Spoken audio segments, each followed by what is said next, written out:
যুক্তরাজ্য আওয়ামী লীগ ওয়েলস শাখার উদ্যোগে শোকার্ত হৃদয়ে শ্রদ্ধা জানিয়ে ভাবগাম্ভীর্যের সাথে যথাযোগ্য মর্যাদায় আওয়ামী লীগকে ঘুরে দাঁড়ানোর দীপ্ত শপথ নিয়ে কার্ডিফ বাংলাদেশ ওয়েলফেয়ার সেন্টারে ২২শে অগস্ট জাতির জনক বঙ্গবন্ধুর ৫১তম শাহাদাত বার্ষিকী জাতীয় শোক দিবস পালন করা হয়েছে।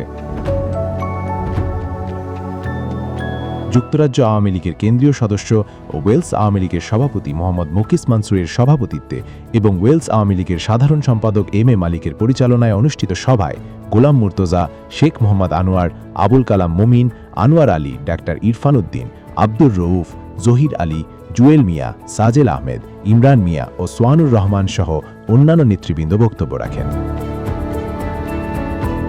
সত্য চিরন্তন সত্য, সত্যকে কখনো মিথ্যা দিয়ে ঢেকে রাখা যায় না। আওয়ামী লীগ, বাংলাদেশ, মুক্তিযুদ্ধ এবং বঙ্গবন্ধু এক ও অভিন্ন।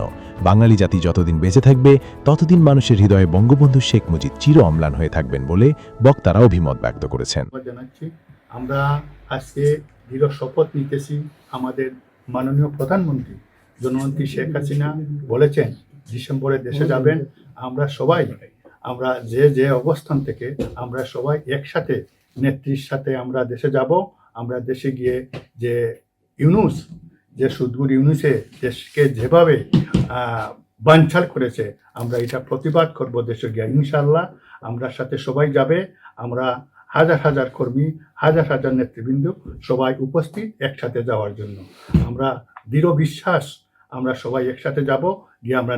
বর্তমানে একটি শ্বাসরুদ্ধকর পরিস্থিতি বিরাজ করছে। তেল নাই, গ্যাস নাই, পানি নাই, অথচ বুতুরে বিল নিয়ে আসতেছে।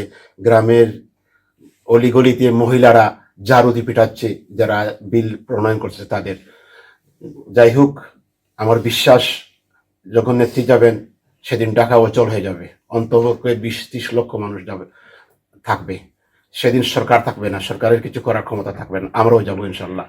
আপনাদের ঐক্যবদ্ধতা চাই ইনশাআল্লাহ, এবং প্রস্তুতি নেবেন যাতে আমরাও কয়েক হাজার লোক যেতে পারি। আমি একজন আছি। এতটুকুই। সবাইকে ধন্যবাদ। আওয়ামী লীগ তার সহ মহিমায় আবার ফিরে আসবে এবং মাননীয় নেত্রী বলেছেন 5 ডিসেম্বরের ভিতরে বাংলাদেশে যাবেন।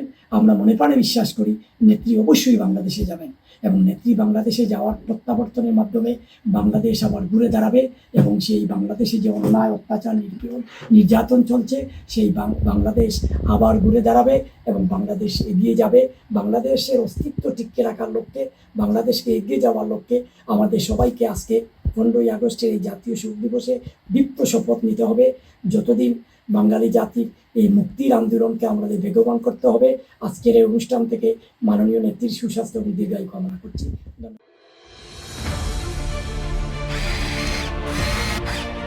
আলোতে থাকুন, ফোকাসে থাকুন, হাত রাখুন প্রজন্মের হাতে।